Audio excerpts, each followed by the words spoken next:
Okay, welcome to chapter 9. It's about introduction to estimation.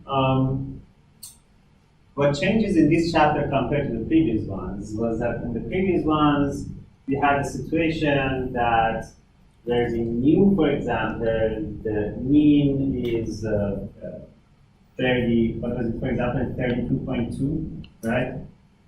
The machine is filling the bottles, and the average is 32.2 ounces. And then we could calculate around, for example, what is the probability if I have if I buy a 6-pack or a 4-pack, and what is the probability that I have at least, let's say, 32 ounces or more than 35 ounces or less than 33 ounces and stuff like that in average in all those bottles. So until now, we always knew exactly what is the population mean. Now, the problem that we have in reality is that we oftentimes don't know what is the population mean. So what we actually want to figure out is the population mean. So what we are doing is now take a sample out of that population, and from that sample, we make an inference. So we are in this inferential statistics part. We make an inference about the mean of the population. So, as I mentioned before, in the beginning of the chapter, we said that there are two types of statistics. There is descriptive statistic and there is inferential statistics. Now, we are in the part of the inferential statistics. Now, we have also two types of inferential statistics. One of them is estimation, and the other one is hypothesis testing. The objective of estimation is to determine a value of the parameter. So we can estimate, for example, the mean of the population. And hypothesis testing, we kind of did something similar in the previous chapter where we looked into how high is the probability that the claim of the dean is correct, which is the income of the students is $800 and so on and so forth. So obviously, if we want to estimate the population mean, what we need to do is, first of all, taking a sample, and of course, secondly, you guessed it probably too, that we calculate the mean of the sample. So the mean of the sample is what we have to guess the population mean. Now we have two types of estimators. One is a point estimator. So I can take the mean of the sample, whatever that mean is, I can have it as an estimate for that population, for the entire population. The second one is an interval estimator, which means, okay, I have the mean here, but I built a band with around that mean and have that as an interval as the estimate for the population.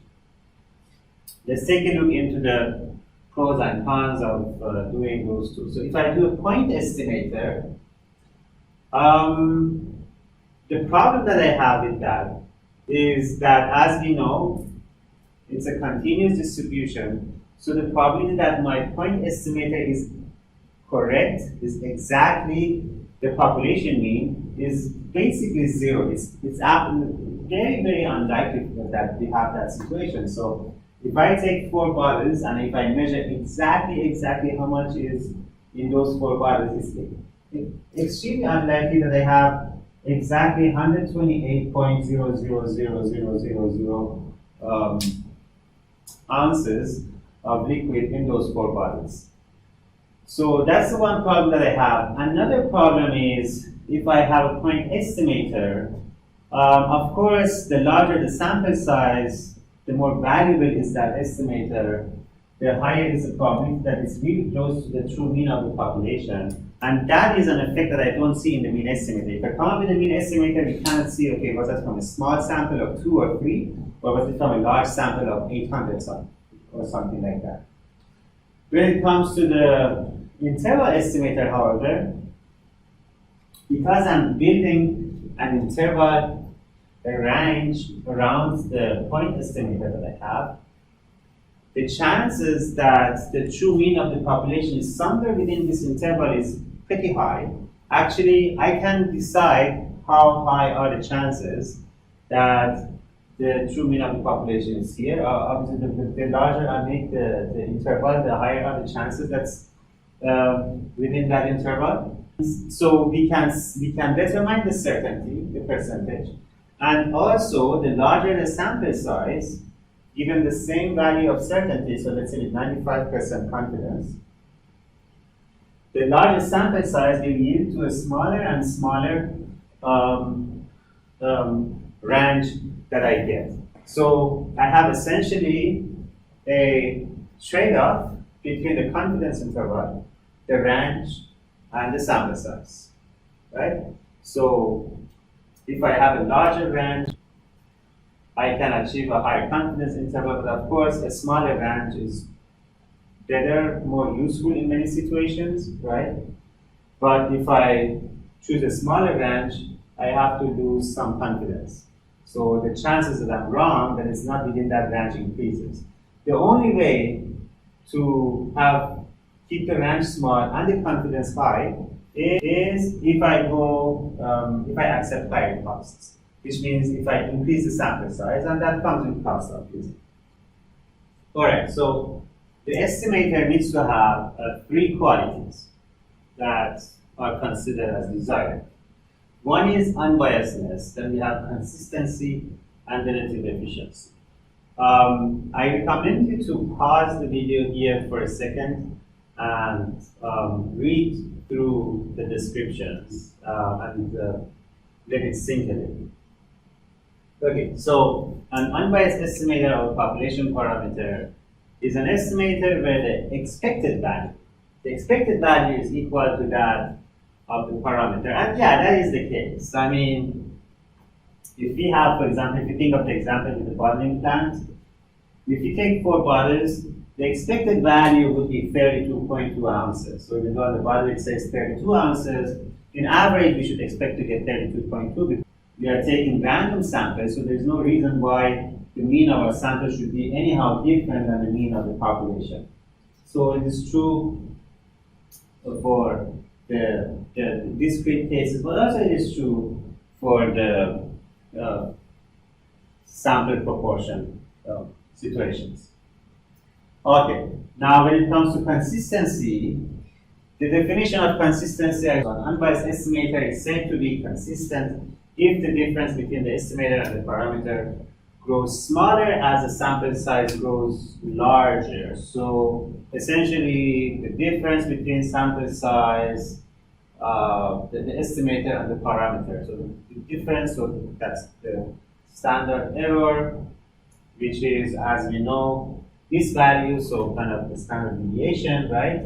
And the standard deviation, which is the square root of the variance, and this is the variance. So it is growing smaller as the sample size is rising because n is in the denominator. So consistency is given. And also for the case of the binomial distribution, we have it also given because again we have here, if you look into the variance, we have the sample size n in the denominator. So also in that case, we have the consistency. Okay, so if you want to do the interval estimator, we need to determine the percentage where the confidence interval essentially. The percentage where we know we have 95% of the cases, or 99% of the cases, or 90% of the cases right. In order to do that, we need to first figure out alpha. What is alpha? Alpha is actually the opposite probability. It's the probability that we are wrong, so the significance level. So for example, if we are doing a 95% confidence interval, it means our alpha is 5%. The probability that we are wrong is 5%. So 1 minus alpha, 95% of the cases we are right. If you remember from chapter 8,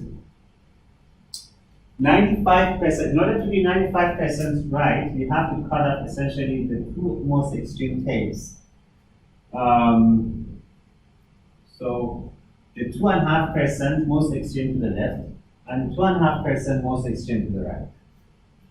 So in other words, we take that alpha, which is 5%, we divide it by 2 to determine the two tails, what percentage of which tail we want to cut off. And then all we need to do is we need to figure out according to the z-scores for the left tail and for the right tail.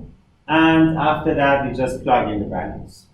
So we should be aware that obviously we do not know what is the mean or the proportion in the population. We do not know P. P is unknown to us. That's exactly what we want to estimate. So what we can do is the best estimator that we have is using just our sample proportion. So we are here in this binomial case, that's why I'm talking about proportions. So what are the chances that, for example, a candidate is receiving more than 50% of the votes or something like that? Okay, so the way I come up with the lower confidence level is I have my sample mean, and then I have to go minus z of alpha half. So in the case of the 95% confidence interval, I know that I'm cutting off 2.5% on the left tail and 2.5% on the right tail. So minus z of alpha half, which would be the z-score for 2.5%. And if you remember in previous chapter, I showed it to you, it was minus 1.96 standard deviations. But then we also need to come up with the upper confidence limit, and that upper confidence limit would be again our point estimator of the sample plus the z of alpha half, which would be in this case the 97.5% z-score that we are looking for, and that is 1.96 standard deviation. So 2.5 and 97.5 if you are looking for the 95% confidence interval. Accordingly, if you look for the 90% confidence interval, so 90% confidence interval means our alpha is 10%, right? So significance level will be 10%. So we have to cut off 5% tail to the left and 5% of the tail to the right. So instead of 2.5%, it will be 5%. So accordingly, instead of minus 1.96 standard deviations, we have minus 1.645 standard deviations. And here we would also cut off the 5% tail, so it will be plus 1.645 standard deviations. So that value depends, of course, on the confidence interval or respectively on the significance level. And then what we need is the standard deviation, and since we are dealing with a binomial situation here, what we use is the formula for the binomial, which was square root of p times 1 minus p over n. Okay, so here's an example to calculate it, and I will do this example on my pad so that you can see the answer.